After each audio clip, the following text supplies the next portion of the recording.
that. This is a mess is what it is, but we are getting the streams all hooked up over at YouTube. We are about to go live. Oh, we're live there, and we're going to officially go live in 3, 2. Don't count down, because then the song counts down. You're over counting. What is up, everybody? Welcome to Comic Book Club. I'm Alex. I'm Justin. I'm Pete. And we are coming to you live from a couple of places on the internet. We are live on Crowdcast. We're live on YouTube. Or maybe you're catching us later on the podcast. That's totally fine. Now, Pete, I know you are new to the idea of production. Usually what happens when you're about to start something is you want like a moment of like clean sound right before the beginning versus somebody just talking over it constantly. Makes it a little easier to cut. That's unrelated to anything that just happened, but you know, go ahead. Sure. Yeah, now, did you want to talk about hot dogs or something instead? Yes, I did something important. It's an important topic. We're coming up on the July 4th holiday, which is a big hot dog. It's hot dog season, and Pete's got a big dog development. That's right. So dog development, if you will. Development. I was in Chi-Town. Shout out to Chicago. And I went into a hot dog establishment because, as you both know, we love hot dogs. We're big fans of the hot dog.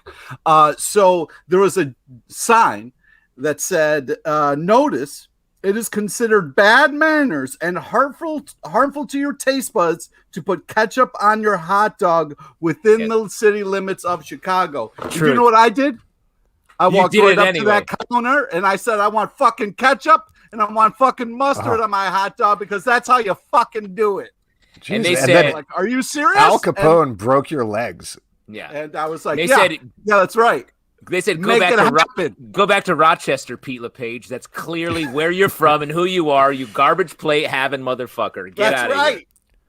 The plate does it right. You're being rough about it. Over the weekend, I went to Nathan's on Coney Island with my sister-in-law. We got hot dogs there. Everybody got, straight up like the regular mustard, sauerkraut, all the regular things you get on hot dogs. And she asked for ketchup and mustard, but she apologized, which was very nice. She just straight up said, I'm sorry. I know this is gross. What a great way to admit your flaws that way. And let me just say, wow, look at this. We got to apologize for the things that you love in life. What a double dog week we've had. And let me just throw out to you, my hot dog experience this week is I didn't eat them because they're the worst parts of the animals. Oh, boo. It's like eating garbage. Why does that stop you? Yeah. No, here's the hot dog I love is what's called a Snappy Griller. It's an upstate New York treat. It's a white hot dog that has a little bit of spice. White Hots, baby. White Hots, baby. We call them Snappy Grillers or Conies. For whatever reason, we call them Conies in upstate New York, but you go to Coney Island, they don't know what the fuck you're talking about. Yeah, they don't have White Hots.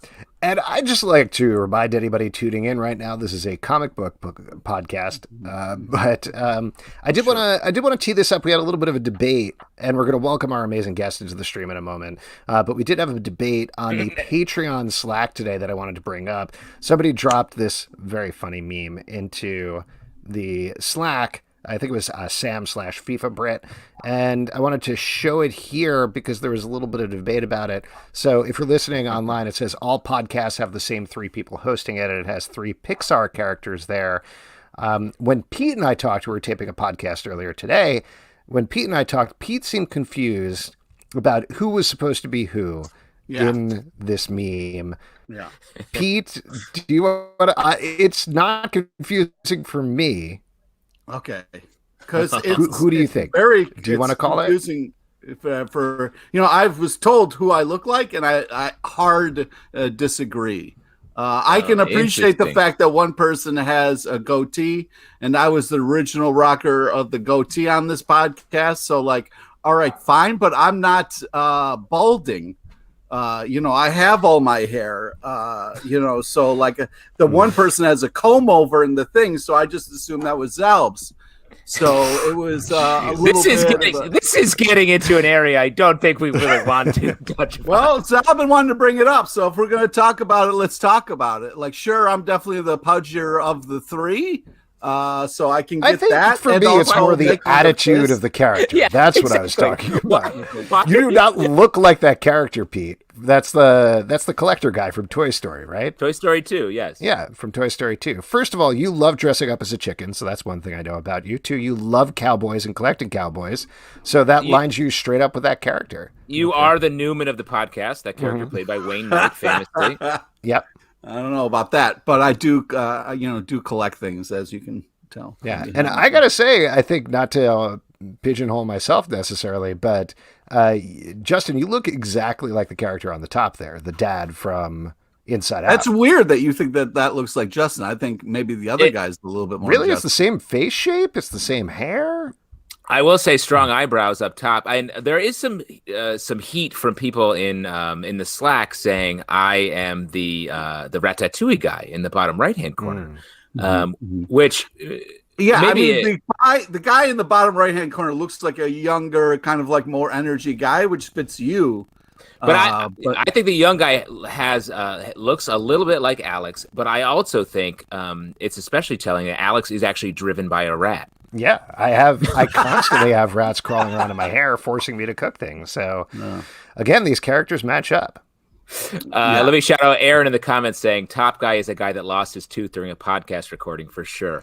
And I will take that. That is truth. For those of you listening who don't know what we're talking about, there's this meme going around with three Why don't characters. You explain memes first, just in case. Yes, a meme is a picture that people on podcasts talk about randomly. The top guy is the dad from Inside Out. The bottom left guy is the collector from Toy Story 2, as you said, and the bottom right is the chef from Ratatouille. Yes, exactly. And I should mention, if you want to check out this hilarious meme, we actually posted it on our new Instagram, Comic Book Club Live, so you can check that out. And by Instagram? Let me just say, so Instagram is like pictures that people post. It's like a collection of memes, is what I think.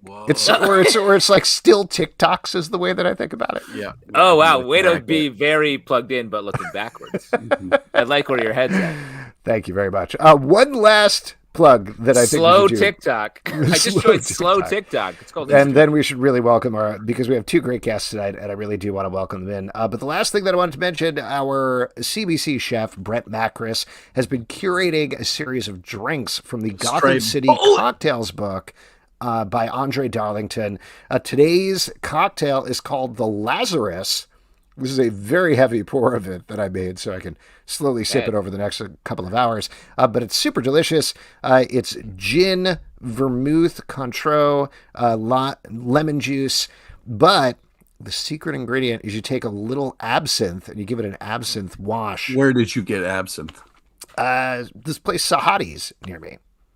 Oh, I usually have a Sahadi's hat on my head. Yeah, there you go. I can't believe it.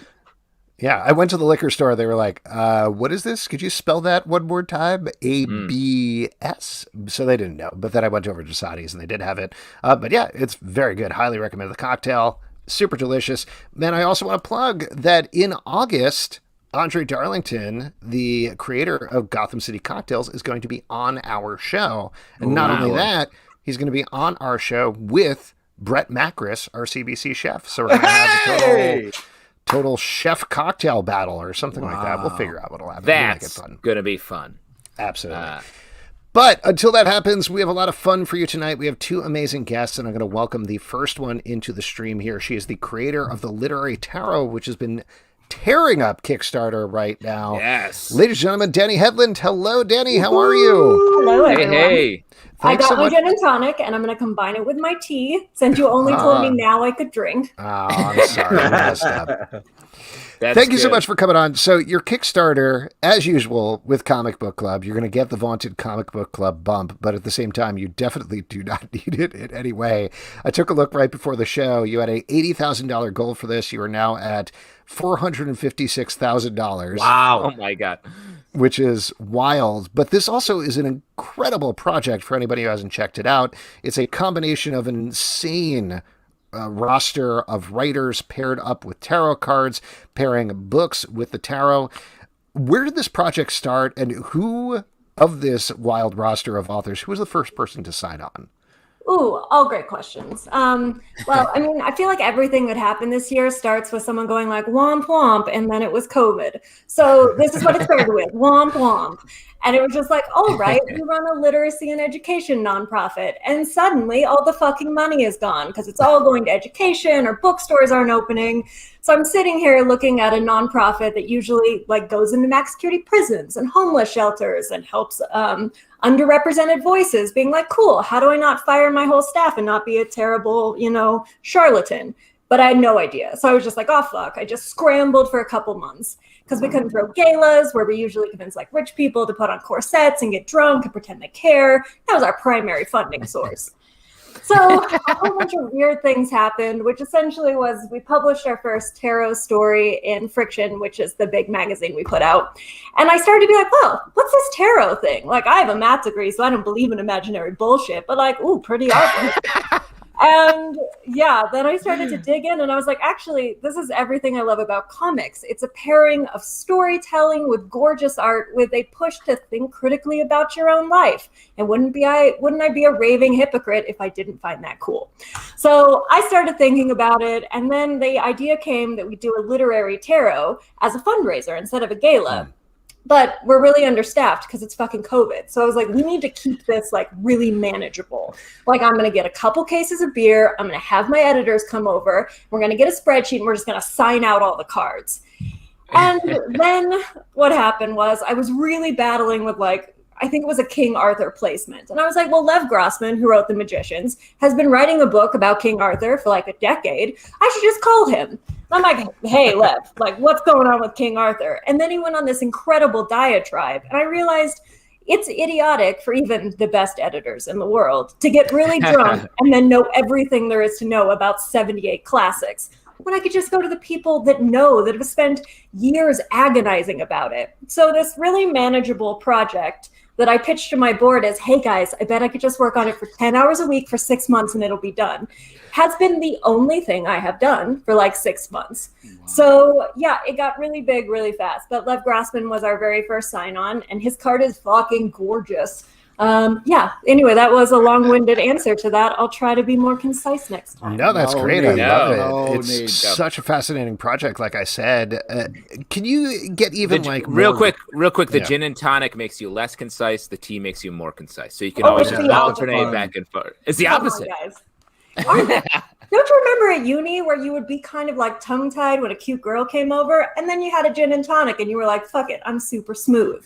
That's the effect of the booze. Tea's like, oh God, I can't talk. What if I'm nervous? Yeah, I was just drinking tea. Take a look at us. We're all super smooth all the time, 100%. I think that about you. I love that I was worried about cursing, but the preamble to the show was more F-bombs on a hot dog conversation than I could. That's what we call hot dogging, is us just swearing. Oh, wow. Merchandising right there. Get t-shirts, kids. Let's get even more granular and talk about the cards in particular. So you get Lev Grossman giving this incredible diatribe about King Arthur. How do you distill that down to a tarot card? How does one thing become the other? Yeah. So the first thing I did, knowing that I didn't have a witchy bone in my cynical body, was to get a bunch of witchy people together and form an advisory team, Avenger style. Coven. Yeah, we have actual Coven members. We just have a bunch of literary geeks. We have people that randomly discovered tarot because it makes money and then studied and then converted. So it's this great group of just socially awkward, amazing humans.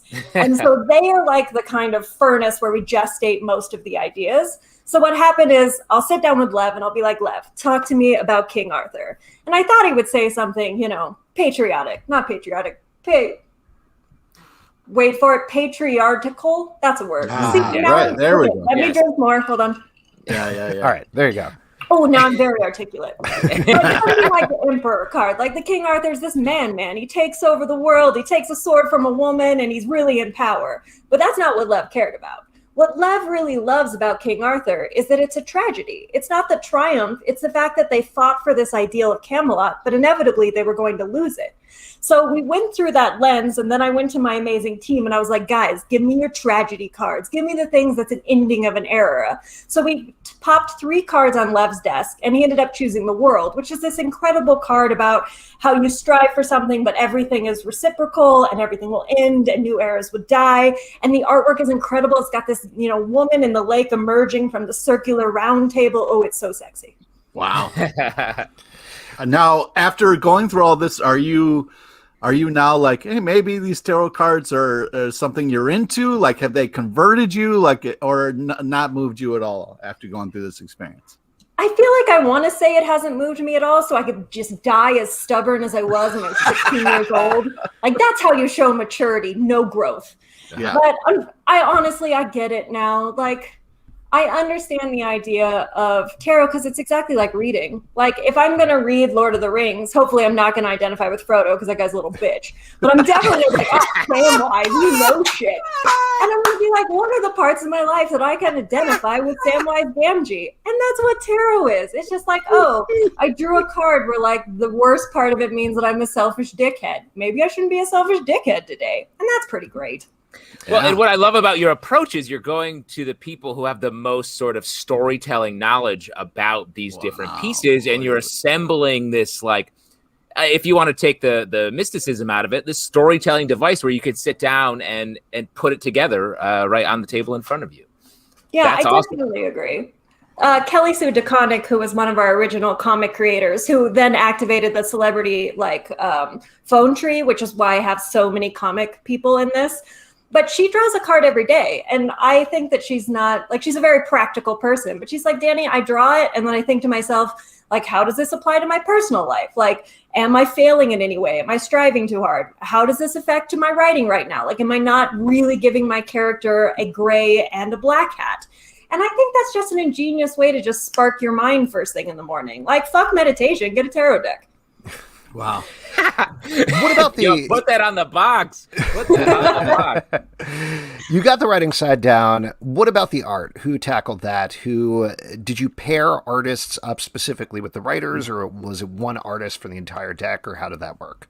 Yeah, this is a great question. So in addition to being the CEO of our nonprofit and the editor-in-chief of our magazine, I'm also the art director because I do not know how to delegate. So I've been art directing Friction for, 6 years now. So I already have this really incredible team of comic artists and illustrators.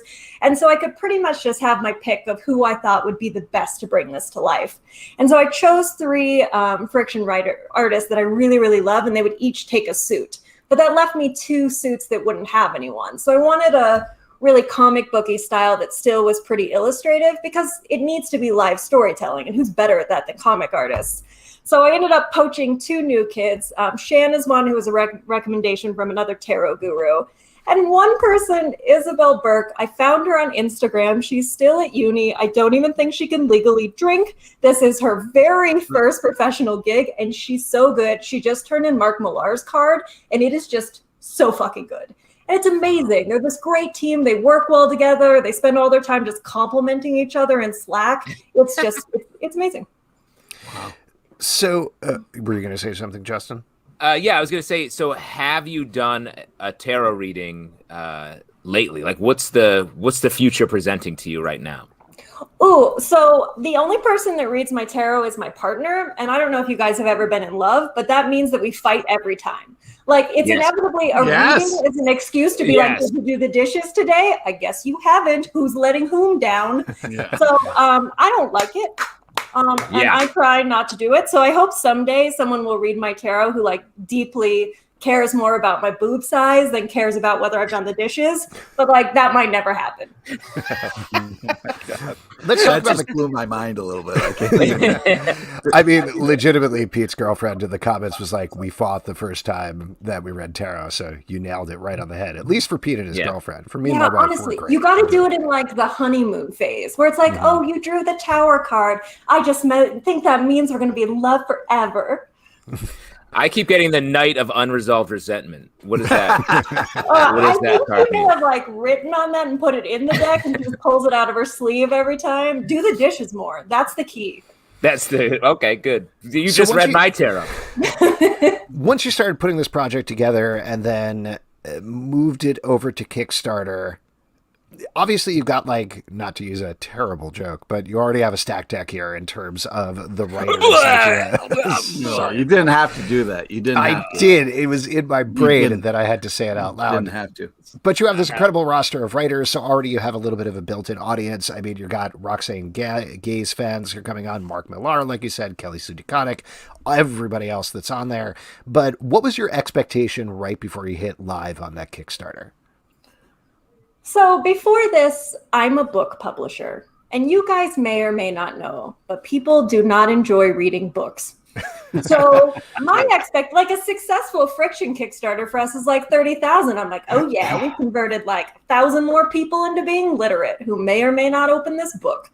So that was really sort of where my gauge was. We set the $80,000 goal because that was just break even. It was just like, all right, if we make more than that, great. I mean, maybe this is just a really elaborate excuse to try to like be friends with celebrities so they'll come back in. Like maybe we just hemorrhage money, but no one dies.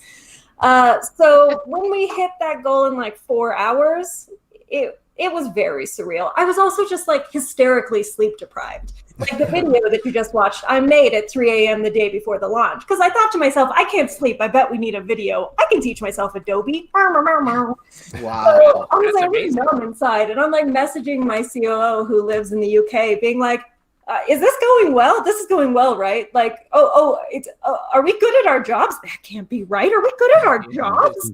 So I'm still kind of in shock about it. Wow. I mean, it's pretty amazing. As you mentioned, part of the project is to promote literacy. I don't know if that's exactly the right term, but certainly to put that out there and draw people towards these books that you're referencing on all the cards. So I believe it's part of the project, part of the package that kind of sends people in that direction. But could you talk about that a little bit, that aspect of the card deck and the package as a whole? Yeah, of course. So everything that Brink does is about reinvigorating the reading experience. We look at statistics and they're bad. Like people don't read as much, and young people can read the same amount of words, but they mostly read headlines instead of content. So it doesn't spark the critical thinking that you need for literacy to be helpful. So everything we're trying to do is try to break past that. Like we're competing with Twitter. So Friction is like this fully illustrated book. There's custom comics in every issue. When I go into prison with a killing joke. Because if they're not entertained, they will physically injure me. So like we're all about getting people excited about storytelling. And that's why we love comics. So this is another tool for that. Obviously, there's the really conventional side, like it will make money and I will pay instructors and they will go into prison. And that's a nice way to increase literacy. But there's also just getting people excited about cracking open a book again. So the comments on the Kickstarter have been amazing. Like, oh God, I never got around to reading. I'm not going to say War and Peace because none of us will ever get around to reading that. But something better. Yeah, maybe some pretentious Joyce so we can go back in time and get laid in college. The point is people are reading again, and that's really exciting. And remembering that they enjoy it and remembering there's a community that's excited about that. So even if we don't move any books and no one cracks open any of ours, I'm really excited they're cracking open other books. Well, I never cracked getting laid by saying James Joyce stuff, but maybe in the future. Maybe if you didn't put so much ketchup and mustard on your hot dog, you would have been fine. That's not me. That's these other fuckers. Not me. Never ketchup. Well, no, okay, thanks. then I don't know why you weren't getting laid if it wasn't the hot dog thing. The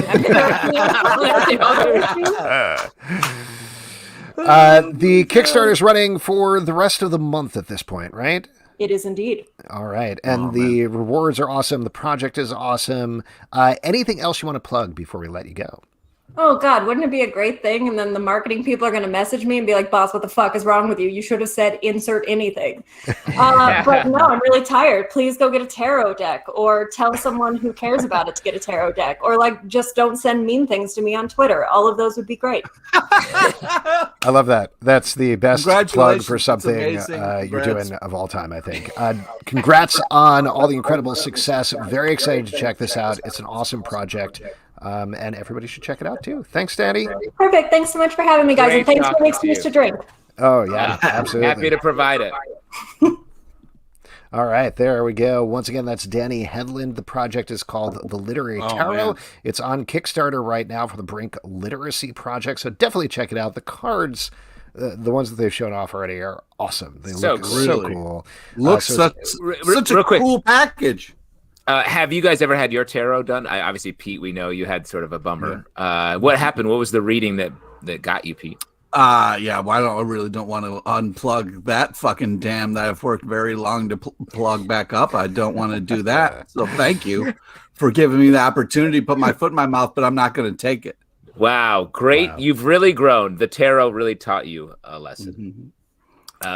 Luana says she doesn't remember. So yeah, I'm not going to remind her. Yeah, that's not a good idea. We'll check back in later in the definitely show. Talk about it after the show. Alex, what about you, tarot? Yeah, I had a tarot reading once. I think it was at it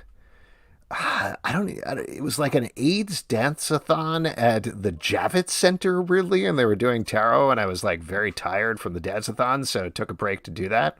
I don't even remember what they told me, to be perfectly honest with you. Who are you? Tired from the dance-a-thon?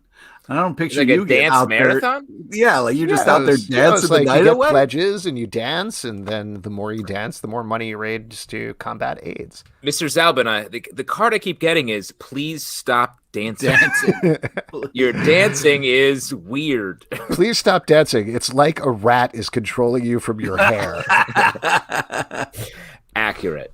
At a sketch comedy festival, I once got a tarot done. It was amazing. This comedian who was with us, David Cope, I love that guy. He had the worst tarot card reading I've ever heard. It was an absolute disaster. The last card that came up featured a man juggling 10 sticks of dynamite, walking on a ball, falling over, and it was about his love life. And boy, wow, did it prove true. It was amazing. Matt Donnelly used to do a show that was part tarot card reading, and then that's right, in Vegas, right?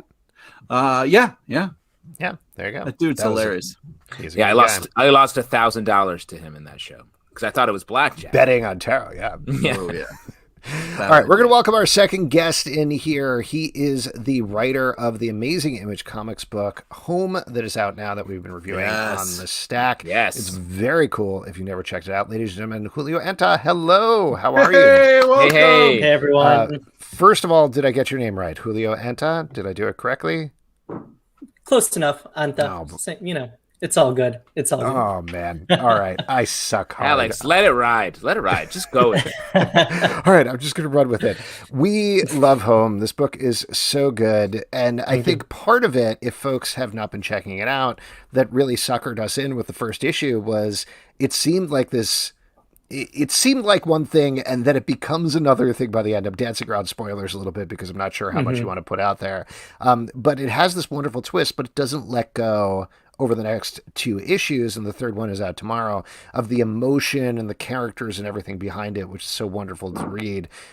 Where did the germ of this idea first start, and how much do you want to spoil? How much do you tease? Yeah, well, you know what? Book? We the solicit for the first issue pretty much gives away the twist. Gave it away because you kind of have to. I'm afraid I'm going to be like, this is going to be a real bummer of a conversation after Danny's conversation with you guys. No, not. I mean, it's all good. Not about that. You're drinking a gin and tonic though, right? Because that's really the juice. I got water. No, that's good. Stay hydrated. But truly, like, we love this book, so we're definitely excited to talk about it. Thank you. But go ahead. Yeah. So those who aren't familiar, Home is a book about a young boy named Juan and his mother Mercedes, who are traveling from Guatemala to the U.S. border just as family separation begins. They have no idea when they arrive at the border. They're not watching the news. They're not calling, they're not getting all that information while they're spending a month traveling to the U.S. And then when they get there, they find out about family separation for the first time, and they're unfortunately separated. This also coincides with the onset of superhuman abilities in Juan, the young boy. And that's pretty much where our story kicks off. So, it's like you said, it's a grounded book, obviously with superhuman and, fantastical elements to it. But it's not so much about the politics of family separation or the Trump era or, immigration. It's more so a story about a young boy and his mother and how these policies affect them on a personal level. Yeah, well, I mean, what we've talked about a lot in reading this book is we don't want to talk about this. We all are very excited. The way that like the X-Men has always been a metaphor for different social issues going on in different eras. This feels like that for the border, and I just love the way that you don't shy away from either side of it. It's like awesome superheroic action sequences, as well as like taking like traveling to the border and trying to cross as seriously as it is in the real world. So yeah, I just love the way that you touch both sides of that. Yeah, Thank you. The mom's reaction to it about like when she finds out what's happening is such a heartbreaking, amazing thing that is captured in the panels of the comic book.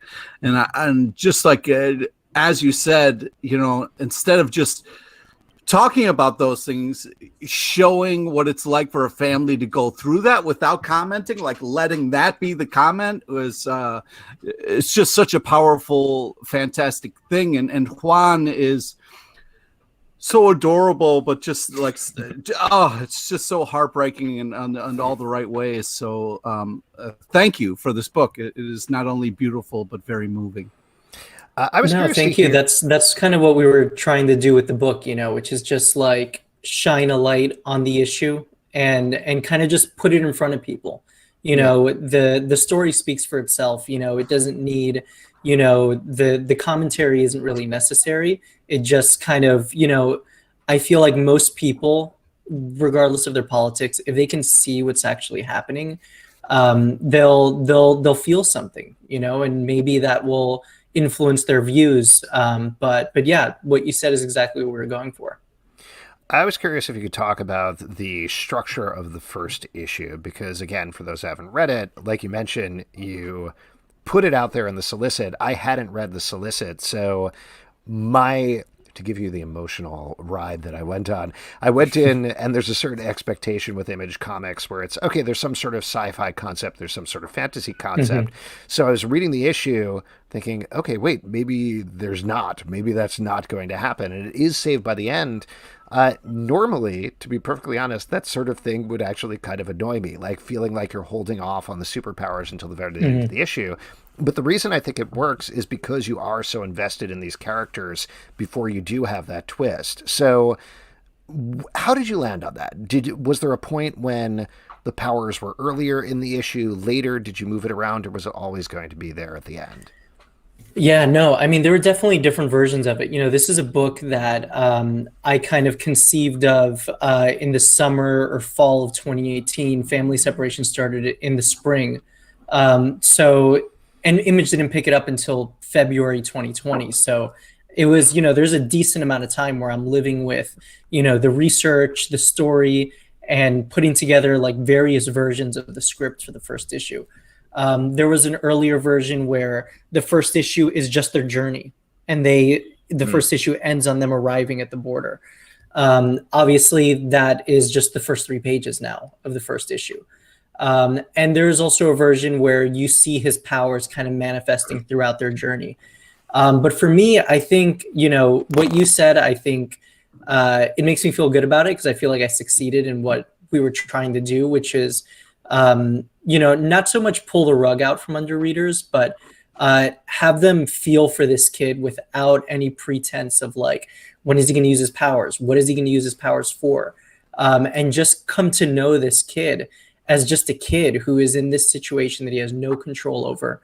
You know, the situation that caused their migration is out of his control. The situation where he's separated from his mother is out of his control, and his powers are out of his control. And the powers that he has are also, you know, this distillation of having no control. So, you know, I kind of just wanted readers to get to know this kid as he is without all of the other elements that, you know, make up the twist and everything in the story. I feel like the world expands very quickly in this series, from 1 to 2 to 3, which comes out tomorrow. It moves so fast. How big is the world going to get, or how far do you have planned going forward? Well, you know, it's a 5-issue miniseries, and it's certainly a story with an end to it by the end of the 5th issue. But it's also a story that has room to keep going beyond the 5th issue.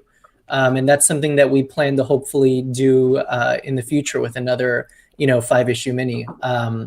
But I would say by what you've read in the third issue, I would say it gets a little bigger than that. But it doesn't necessarily turn into like this global story with international news or anything like that. But as you can expect, a kid with superhuman abilities, a migrant with superhuman abilities, that's eventually going to catch the attention of at least the country, and by the third issue, you see some of that happening already. Yeah. How did you decide on the powers? I mean, you touched on this a little bit, but again, for those who haven't read the book, he has fire powers, as I guess the way to put it. Were there different iterations there? Were there different things that you went for before you settled on that, or was it always going to be in that direction? The explosive kind of fire energy powers were always there, because I did, like I think I mentioned it earlier, I wanted it to show to be like a physical reaction to his internal struggles, which is that he has no control. And for me, I thought visually in a comic, that was a power that would show that. And as he started getting more confidence and started to understand his feelings and what he wanted to do with those powers, they would become a lot more controlled. And then with every character that has powers in this book, I wanted him to have like 2 power sets. So the super speed that we see him have, that was just an extra one that I wanted to give him that I thought would work well with, kind of like the plot situations that he would be in. Like you said earlier, this isn't necessarily specifically responding to the Trump era. It's not about MAGA or anything like that. It's about an ongoing world situation, an American situation in particular. But given the pace of comics, things change pretty rapidly. So what did you have to tweak anything along the process from 2018 to now in 2021 when it's coming out? Were there other things that you felt like you needed to mute or shift in some way to make them more, I don't know, not universal, more applicable, reflective of what's happening. Exactly. So how did you do that? How did you balance, I guess, the newsworthiness of it and the pacing of actually publishing a comic book? Yeah, I mean, originally this book was going to be out before the election, but COVID kind of pushed everything out. And now I was a little disappointed with that because I did want to, as in the first issue, there's some quotes from a speech that directly reference Trump. And there's, a portrait like you would see of a president in any federal building in one of the first scenes. But that's the extent of it, and it's not a spoiler to say that he doesn't appear in any issue in the future. Like, this book is not about Trump. It's inspired by a Trump era policy, but that's really the extent of, his presence in this book.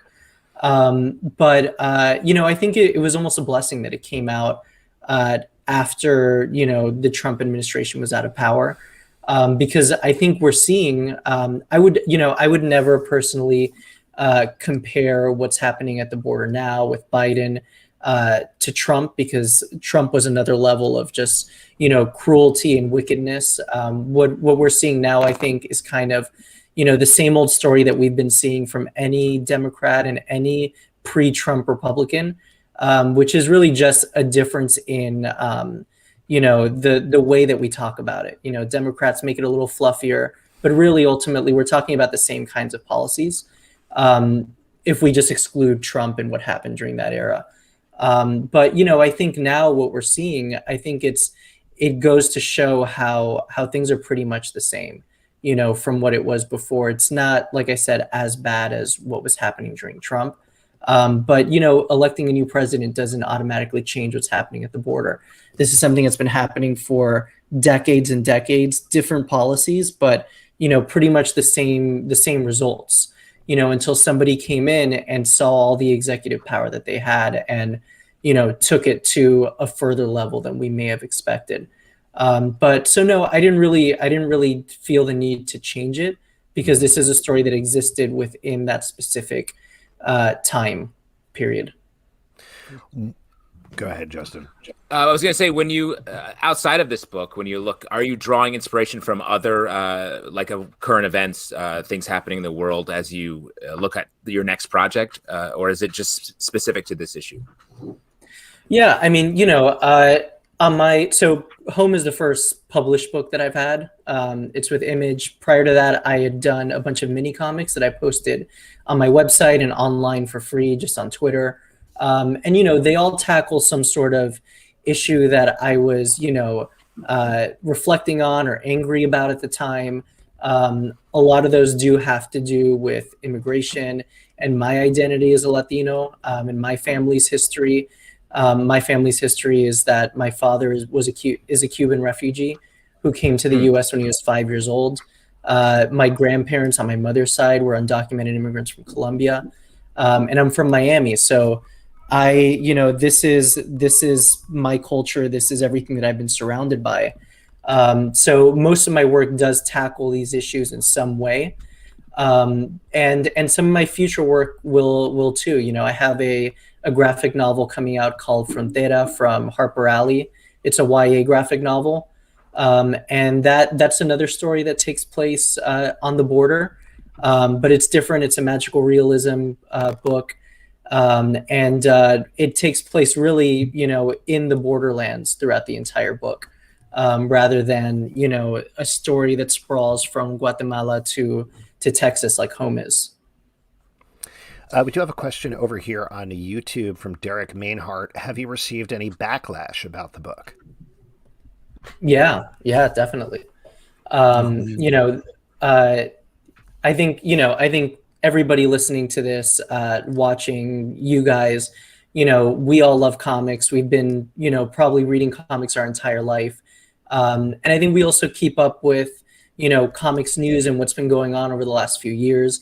There's definitely a contingent of, a small, loud, very conservative and exclusive contingent of the comics community that, have made videos and, said all sorts of things about this book, So yeah, there's definitely been a backlash.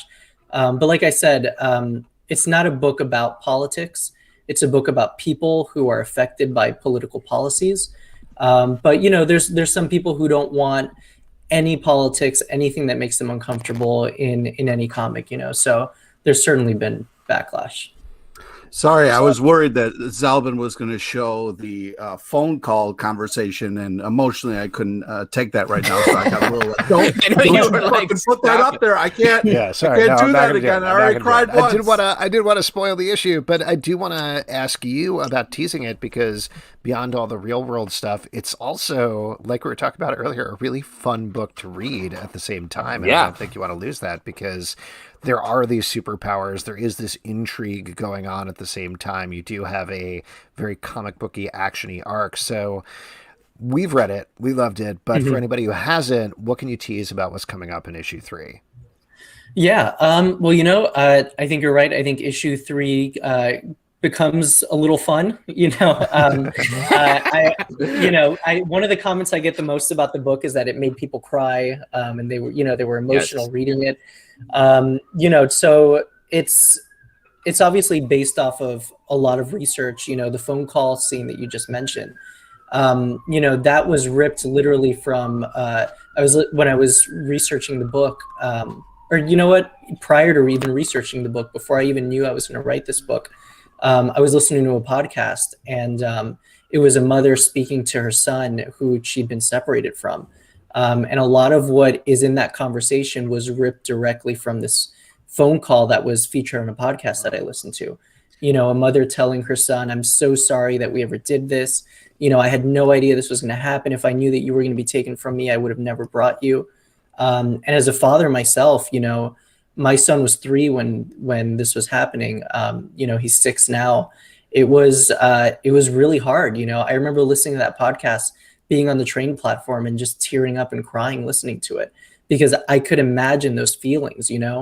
I think a lot of parents at some point have that conversation of like the lengths that they would go to do anything for their kid. If something happened, I'd kill someone for you. I'd take you wherever I need to take you. and in reality, there are people doing these things, and instead our government treats them as cruelly as it has, and I just imagine, what if, my father had never come here from Cuba, or my grandparents had never come here from Colombia? What if I was in a situation similar to this person that I'm listening to? How would I react with my own son? And obviously, I think most of us would think we'd do the same thing. We'd go through whatever lengths, traveling a month on foot, on train, on buses. People don't do that because, there's a free paycheck in the US. They do that because they're desperate and they can't wait any longer. So that I feel like we deal with a lot of those kinds of conversations in the book, which leads to a lot of those emotional moments. But in this issue, we start seeing a lot more of those superpowers, and a lot more of what, I grew up reading in comics, and I wanted to, try to contribute to with this book, which is a direct market book rather than, a YA graphic novel or something like that.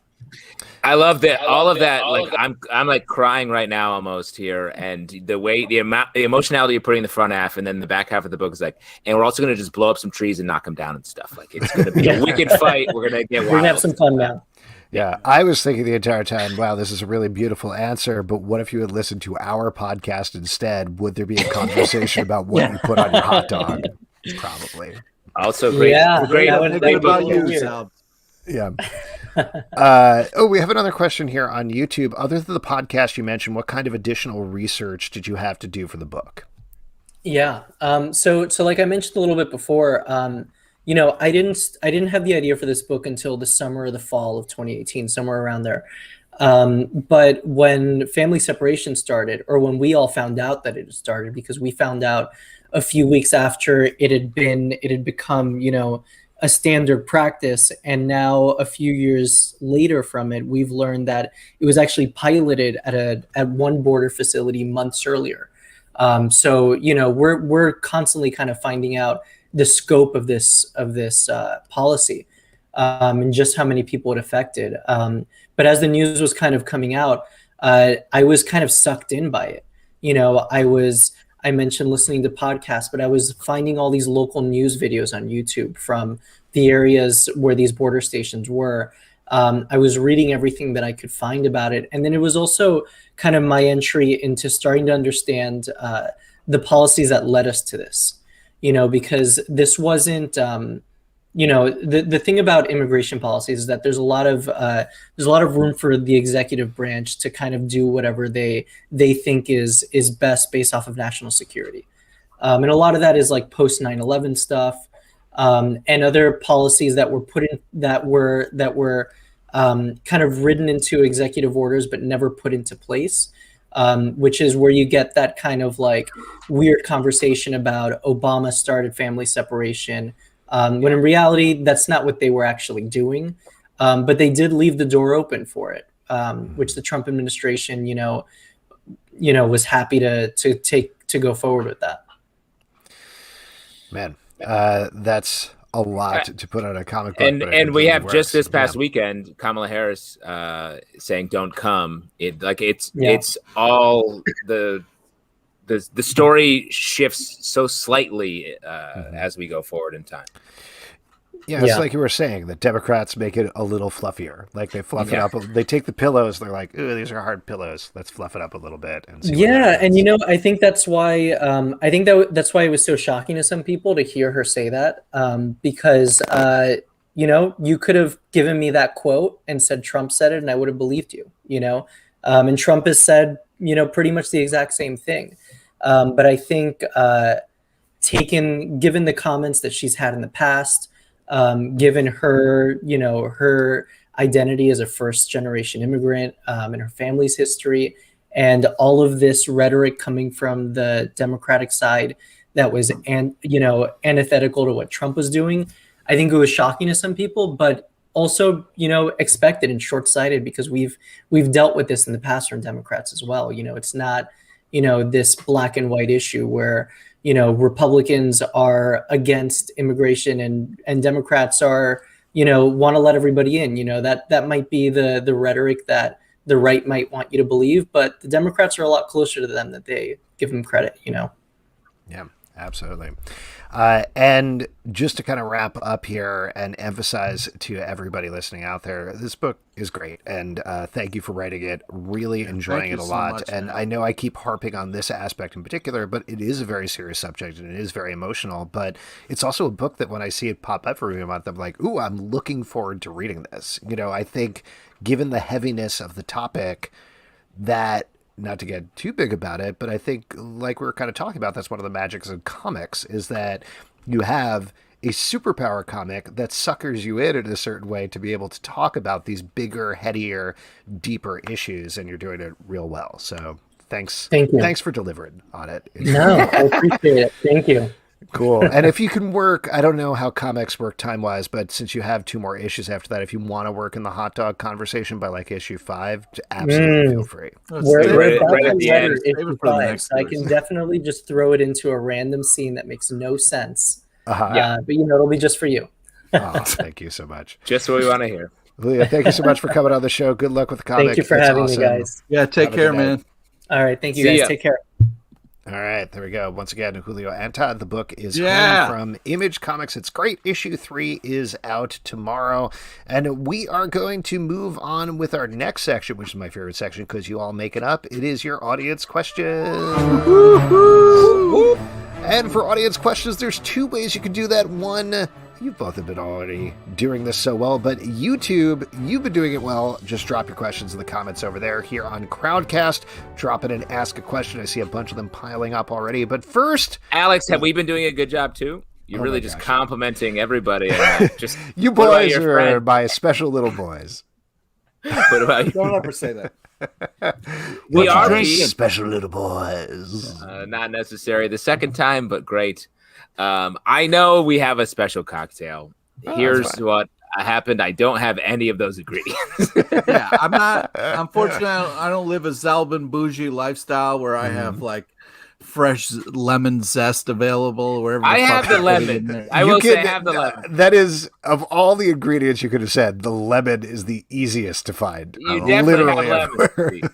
See, look, I can't find a lemon. Your girlfriend in the comments is like, we have a lemon. You have a lemon. Your spot has been blown up. It's already being used. Would you, just real quick, would you, not to plug this too much, but when you were doing the tarot, did you flip over the card that said, we have a lemon? Was that the... You were like, we don't have a lemon. I'm mad.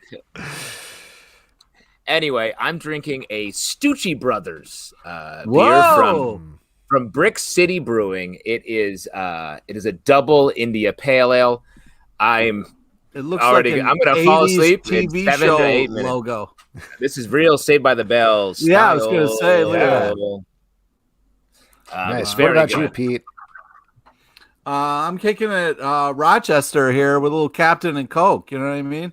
Rochester? Oh, yeah. I'm kicking it Rochester with a little some meat and cheese in a glass. Kicking it Rochester means a dive bar that you walk into and you're like, oh, I have a Captain and Coke. Everyone's like, yeah, me too, bro. They do the Captain pose. Yeah. And everyone's like, you're the best person here. And again, I'll plug this Lazarus. It's real good. Very strong, though. Very, very strong. Yeah. I'm doing great right now. Why don't we go? We have a question here on YouTube to kick things off from Derek. 2-part question. How do you produce so much content, and why don't you do a Superman and Lois podcast? Interesting. Those questions are yeah, exactly. First off, fuck you for being like, hey, you do so much. Why don't you do more? You know come on. Thank you for listening and supporting the podcast is what Pete meant. And just whenever Pete says fuck you, what he's actually saying is thank you. So just if you're ever confused, that's how you speak, Pete. That's why he's always thanking. He thanks me the most always. I mean, we truly we get on Zoom all the time. We just jump on. Today we jumped on. We were always we're in constant contact. And honestly, I love it. I love hanging out. It is crazy that I have not seen the two of you in person in so long. Yeah. Though. That was actually a follow-up question. We'll get back to the Superman and Lois thing in a second. From Stanley over here says, have you guys met in person recently? And the answer is no. But Justin, both you and I have seen Nat Townsend in. Yes, that's true. Pete's the home for Pete's Fist. Eventually, Mr. Nat Townsend. Man, I can't wait. I did the first live show I've done since COVID was a fundraiser for my daughter's school, and I had Nat Townsend do some stand up on it, and boy did we hang out and drink way too much afterwards. Good nice. For you. Yeah.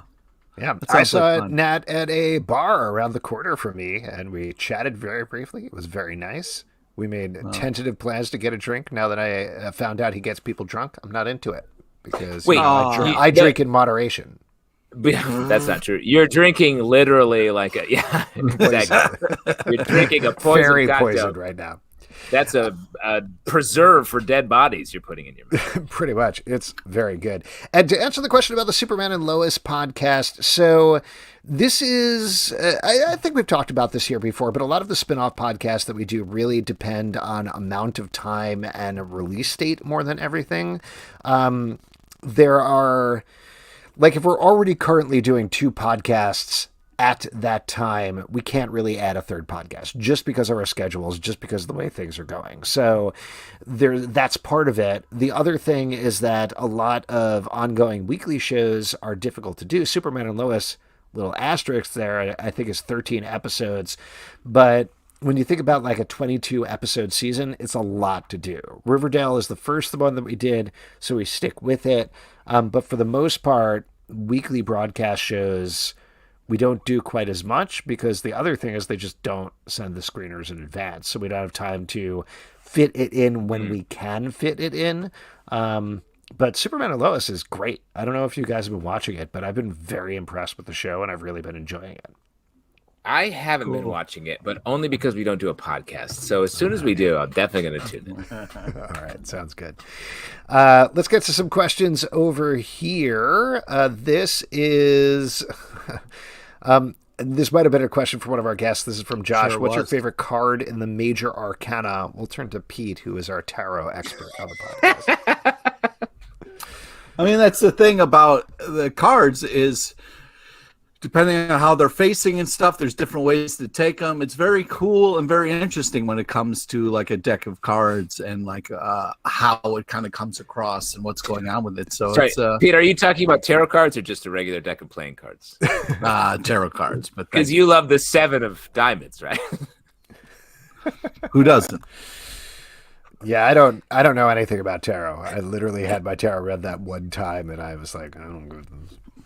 I don't know either, but what I like about the tarot deck, and we sort of said this earlier, is that it's the interpretation is not what you would expect. Like the death card is actually about like rejuvenation, I believe, right. Like it's all about the interpretation and sort of the like different way of looking at the world. First, yeah, exactly, yeah.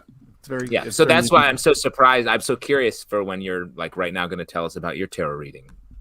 This is a loaded question here, and I don't think he knows it, from Nelson over on YouTube. After the candy tasting on the Sweet Tooth podcast, would you guys consider a try whatever Mikey eats segment on the Star Guys podcast? Yes! Try whatever Mikey ate on that week's episode.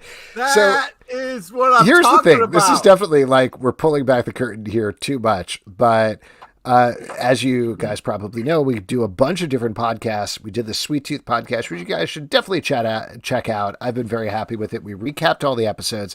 On each episode, we tried a piece of candy and reviewed it. And then we actually just put up the last episode. We talked to co-showrunner and director of Sweet Tooth, Jim Mickle, and then asked him to choose the best candy of the season that we tried, and he was super game about it. He was, and I won't spoil what happened, but you know your boy JT was a big winner. But that was super fun. The other thing that happened, though, is Pete is so addicted to candy that we got on. So like Justin was saying earlier, we text all the time about like, hey, what are we taping? What are we taping in? What do we need to do? So when we were talking about taping Loki, the Marvel podcast, Pete was like, yeah, what candy are we trying? And I was like, okay, well, you're joking. He's like, no, really, what candy are you trying? And then we hopped on and Pete was like, what do you want to do? Do you want to eat cereal or what do you want to do on this podcast? It's a really good bit. And I was like, that has nothing to do with the Marvel podcast. We don't need to eat things on every podcast, Pete. Yeah, so snack. we found, lightning in a bottle where you get to talk about food as well as comics, two things we're very passionate about. Why not keep doing it? It doesn't make any sense. We did it on the Sweet Tooth podcast because Sweet Tooth, the character, was addicted to candy, so we talked about candy. Marvel Vision, what does that have to do with cereal? Well, for Loki, we're going to talk about all the different, we're addicted to mischief. And we're going to talk about different mischief. Okay, like tricks we pulled. And just to follow up, the amount of text that Pete sent where he was like, what about combos? What about Rolos? What about the literally listing shit where I was like, Pete, it is Saturday night. Go to bed. We don't need to talk about. You said what are we even talking about? It was legit Bubba Gum style, where it was just a string of candy names coming at us over text with no context whatsoever. I was happy with some of them I remembered. Shout out to great memory, great candy memory, Pete. That's going to serve you the rest of your life. Shout out to Kevin in the comments who says we can eat Loki charms, frosted Loki charms. There you go. That's a real thing that they made. So there you go. They're time travel-y delicious. This is from Hollywood Homer over here on Crowdcast. Will Nat Townsend get arrested for the Renewables Act? Getting arrested for the Renewables Act prevent Pete from punching him next time they meet. This is a deep cut. Nat was arrested. His picture was taken for AM New York, I believe. That is correct. I'll tell you honestly, once I punch him, he's not going to have that adorable smile as he's getting arrested. That's for sure. Oh man, so Jesus. There's a great picture of Nat from when he was arrested during a protest or activity in AM New York. It's very funny. It's all a bunch of police surrounding him. He's looking right at the camera and smiling like the fox in the hen house. Yeah, exactly. All right, here's our next question, and I want to mark the time. It's a little before it, but 1 hour and 1 minute, and I was curious how long it was going to take this to come up. This is from Ben the Border Collie. Are there any sex acts that automatically qualify you to be any of the following? Heroes, superheroes, anti-heroes, vigilantes, villains, or supervillains? Do we need to give? So I think we need to give some context here because I asked Pete about this. Give the context because in the future, people will be like, "What are you talking about?" Well, also give the context because I asked Pete before we got on how long until we think we discussed this, and Pete was like, "I don't know what you're talking about." So this is going to be a fun surprise for him. So there was an interview in the Hollywood Reporter with the creators of Harley Quinn, and they were talking about the upcoming season of this show, season 3. Very excited about it. Can't wait. Great show. Cannot wait. Such a great show. They said that there was a scene that they had in season 3 where Batman went down on Catwoman, and DC said, "No, you have to cut that. Heroes don't do that." What? And that's do they mean heroes don't have sex? Like no, Batman heroes do not eat out women. Just to be very blunt about it. Cannot be what they meant. I didn't want to use here's the thing. We have been cheated from a very good eat pussy joke. Because if you are a hero, you better fucking reciprocate. You know what I mean? That's 100% what was going on. There is no way the Catwoman wasn't going to say that on the show. Thank you for stopping us from being cheated out of that. You're a hero. You're the real hero. Thank you very much. Thank you. I honestly, it's crazy that whole story is like corporate bullshit, whatever. But like heroes are gotta be having the best sex. They're adrenaline junkies. Oh my god, they have muscles on top of muscles, and there is also no way, just to address it. I mean, whatever about Batman, there's no way Catwoman isn't like Batman go to town. Come on. Wait, what? Wait, you're saying because she's a cat woman? I'm saying Catwoman as a character, there's no way Catwoman is staying with Batman if he's not making her happy. Wow. Okay. Yeah. Right. Well, taking care of her. Say, that's in any relationship, I would think that, you gotta take he's care probably of each other. Never mind, I'm not going to do it. No, this is great. Alex, you're loving this. Pete, you seem stressed oddly. It's great. Wow, Pete, everything's actually, fine. this is the reddest I've ever seen you, Pete. I can get redder. Don't just you wait. That's quite a dare. I mean, the way that Tom King has been writing the Batman Catwoman series is wildly sexual. The sexual tension in that comic book is strong. So they're getting it. Batman's like, I only have missionary sex. Very vanilla. Oh man. That utility though. Yeah, that's crazy talk. That's just straight up crazy talk. No, it is crazy. Like the thing behind it, and I think, like, to be perfectly honest about the thing, I think first of all they were having fun, as they do, the Harley Quinn creators. I also think what DC was saying was not like, no, Batman does not do oral sex. They were saying, like, we can't have an oral sex scene with Batman because we need to sell toys of Batman. So those two things are incongruous. The same way that they cut out Batman's dick from that one comic book because they're like, we can't show that. That can't happen. So they're protecting the brand, but very badly. Oral sex Batman is a toy that is just waiting to be made. Oh my Absolutely. It's got that whole action and everything. Yeah. Pete, Kung Fu over to you. Yeah, great. And let's turn it over to Pete, the Andy Rooney of the show, to really get into the issue. Yeah. Back to the question, though. Are there any sex acts that automatically qualify you to be any of the following: heroes, superheroes, anti-heroes, vigilantes, villains, and supervillains? I would say if you don't reciprocate, you're a supervillain. Yeah. Here's the thing. Supervillains are getting it, too. You think those supervillains aren't? I think sex acts are divorced from your hero or villainy across the board. Everybody's fucking. Which superhero do you think is best at sex? Wow. Ooh, great question. Thank you very much. Not Spider-Man, because he's got that cancer. Mr. Fantastic. I was going to say Mr. Fantastic too, and that makes sense because Invisible Woman stays with him despite how busy he is. That got weird at the end.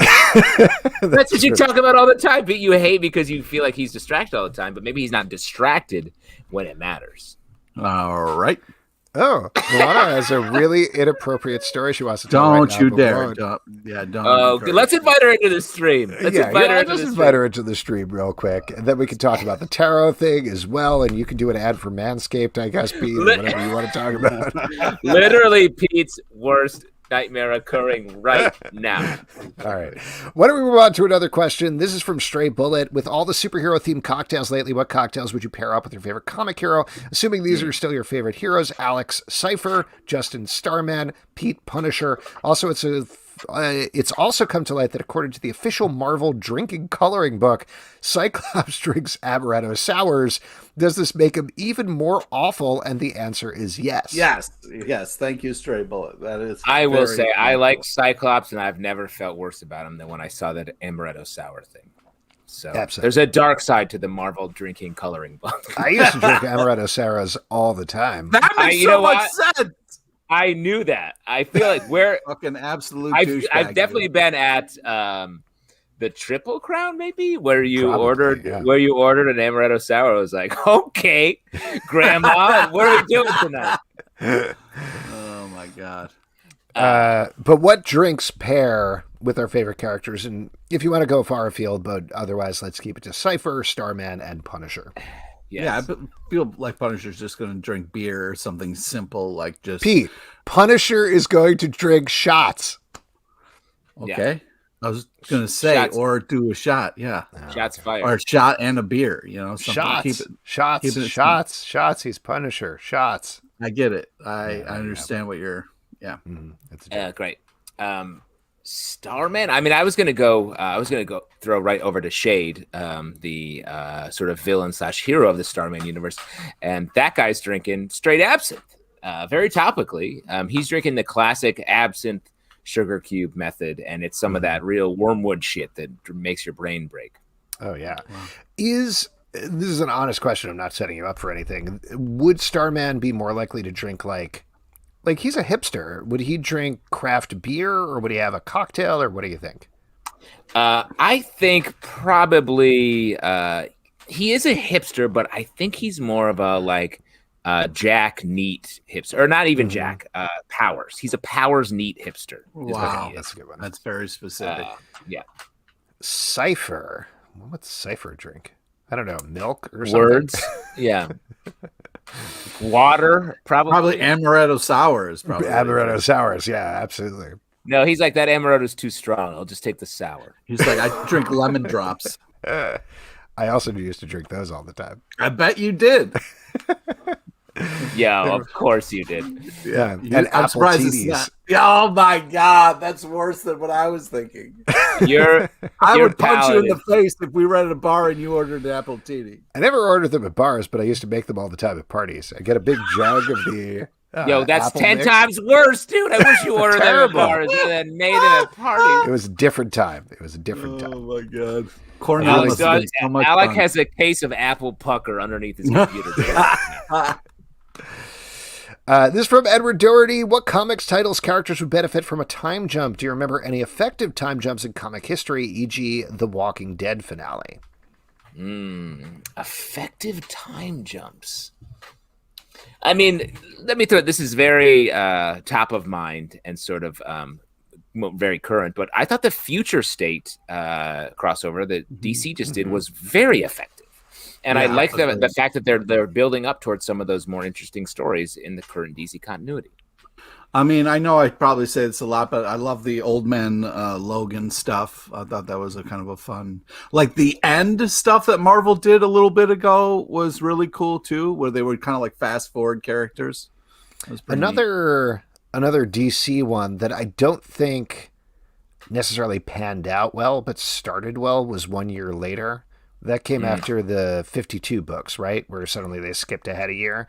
And I love the idea of like, what happened during this year? What changed when they started off? And then when they started to fill in information, it wasn't necessarily as interesting, but the start of it I thought was very cool. There were some great books in the DC 1 million event, which there's a great Starman. The Starman 1 million issue was very good, I thought. Cool. What about Marvel? I guess they're not doing the time dashes very much. Let's hope not. Not as much, just because they keep with the continuity. I mean, there's certainly been ones. I don't know if this is a time jump, but certainly Jessica Drew actually gave birth to a baby, so time passed in some way. Right. But that's not necessarily a time jump per se. This is a one-issue answer, but the Incredible Hulk, I think 25 from the current run with the Immortal Hulk, where we got to see the Hulk at the end of the universe having smashed everything, was amazing. I thought you were going to say, I think it was X-Men 19 that came out recently, the one that was Wolverine, Sync, and Morph all stuck at that time jump place. Issue. That issue was awesome. So good. Check that out if you haven't already. X-Men books crushing it right now. Absolutely. Everybody agrees. No way. Everyone on this podcast agrees. Derek calls out Marvel 2099. Another great answer. And last question here from Kevin. In the spirit, pun partly intended, of Gotham City Cocktails, what are your favorite comics-related cookbooks or craft books or the like? I don't read it. What are comic-related cookbooks out there? Isn't there, what was the Lex Luthor 40 Cakes thing in? Was that in the alphabet, the DC alphabet, I think? Do you know what I'm talking about?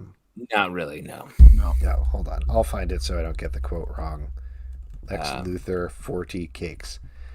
I'm trying to think of even any sort of comic book related thing like this.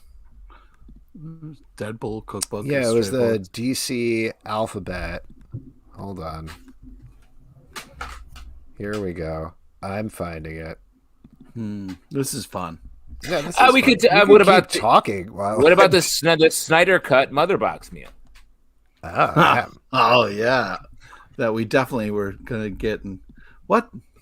Yeah, this is a classic. This is when no one was looking. Lex Luthor took 40 cakes. He took 40 cakes. That's as many as 4 10s, and that's terrible. I mean, it is fucked. That's 40 birthdays that guy ruined. Oh, that's the worst thing he's ever done. I got to be honest. And let me throw out that picture that you're showing, Alex. Those look like pies. I agree. Those are not cakes. And that's especially fucked up that he doesn't know the difference. But we all learned something today, and that's the important part. And that is it for your audience question. Yeah. Now we're going to move it on to trivia. And for that, we're going to turn over to Pete LePage. All right. Pete LePage.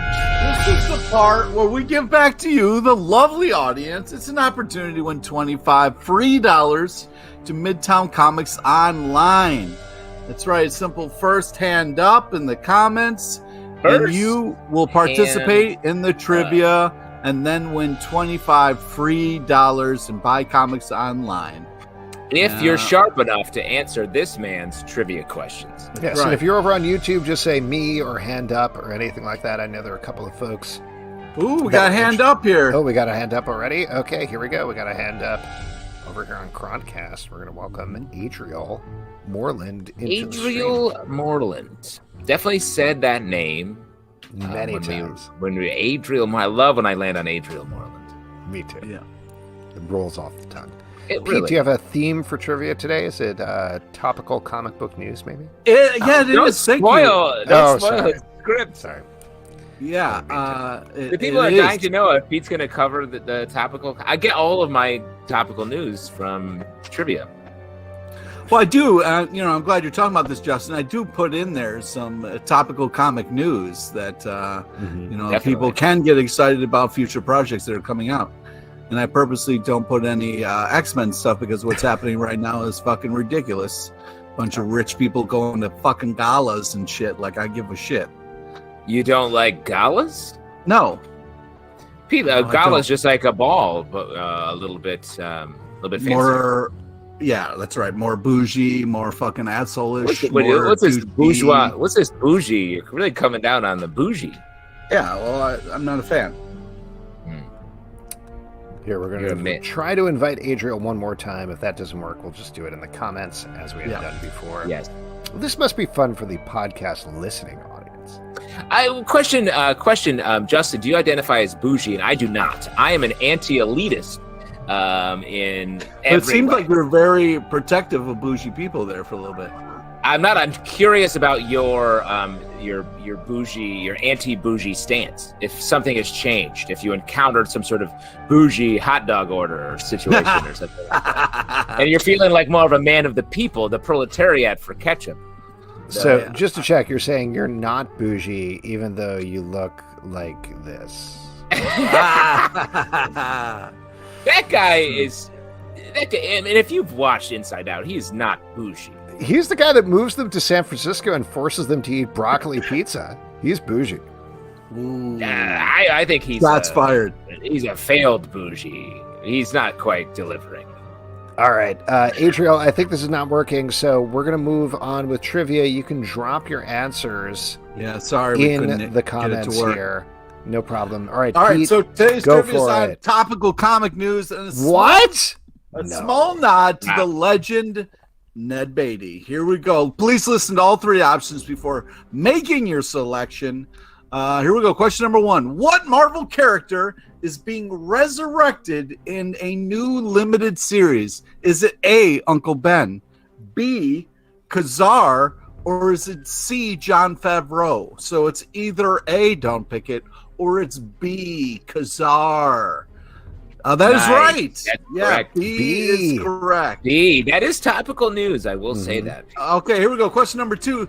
DC's new event comic called Infinite Frontier is about what? Is it A, the Omniverse? Is it B, the Multiverse? Or is it C, Vince Vaughn? So it's either A if you would like $25, or you could pick B or C and be completely wrong.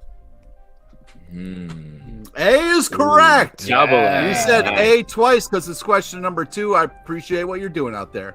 Here we go. Last one. In the hit TV show Loki, who plays Casey? Is it Eugene Cordero? A?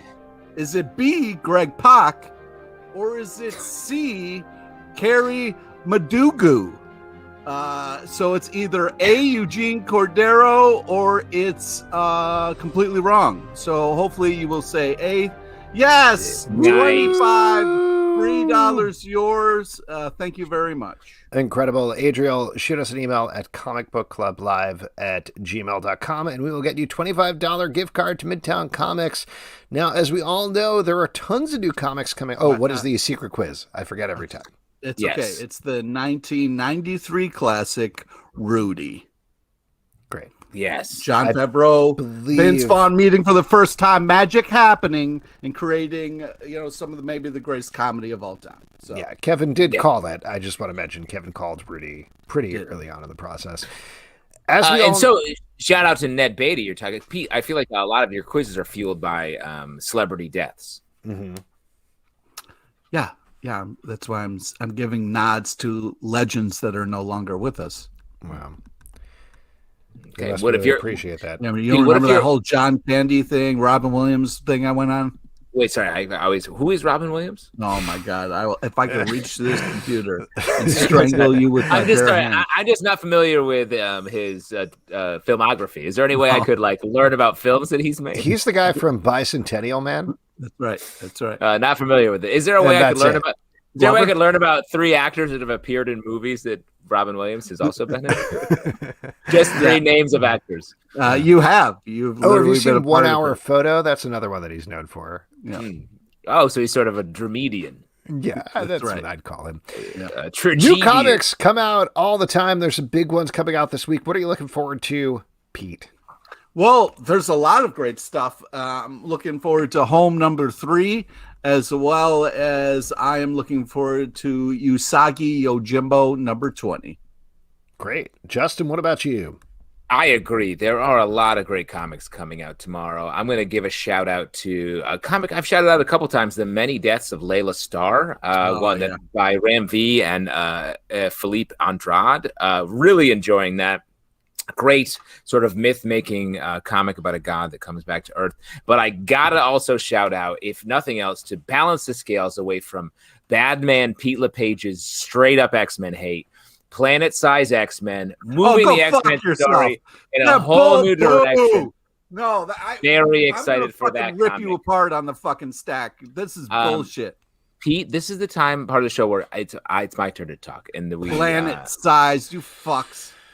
All right, I gotta disagree with both of you and go with Planet-size X-Men number 1. Yeah, 2 versus 1. That means we get to. I am actually really looking forward to that. I'm very excited that it's Jerry Dugan taking over. But like I said, lots of big stuff coming out. I gotta give a shout out though to Static Season 1 number 1, which is kicking off the reboot of the Milestone universe, which is a huge deal. So very excited to talk about that and many, many more titles on the Stack podcast that rolls out Wednesdays 9 a.m., both in the Comic Book Club feed and in its own dedicated Stack feed. And folks, that is it for our show. A couple of people we want to thank. We want to thank our amazing guest, Julio Anta. Check out Home. Also, Dani Hedlund. Check out the Literary Tarot on Kickstarter right now. Next week, we're going to have some more amazing guests for you, including Patrick Hickey Jr. from Lesser Known Comics, Dave Baker and Nicole Gao from Everyone is Tulip. A couple of other podcasts to plug that we've already mentioned, some of them. Candyman, a Sweet Tooth podcast, full season is out now in its own dedicated feed. Only its own dedicated feed now in the Comic Book Club feed. Candy with us. Also, Marvel Vision, our Marvel podcast, has kicked off our Loki podcast, again, in its own dedicated feed, so definitely check that out under Marvel Vision.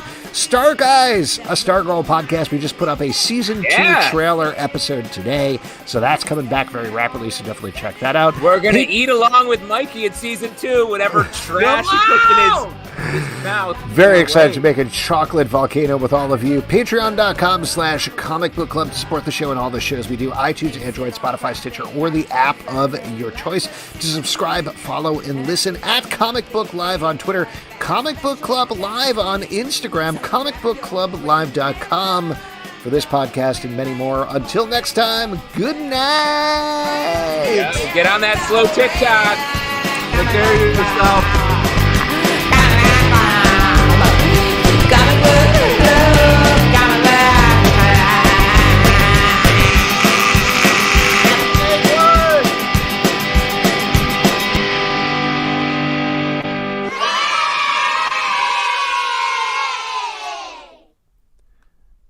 Thanks, everybody. Thanks for coming out tonight. We'll see you next week.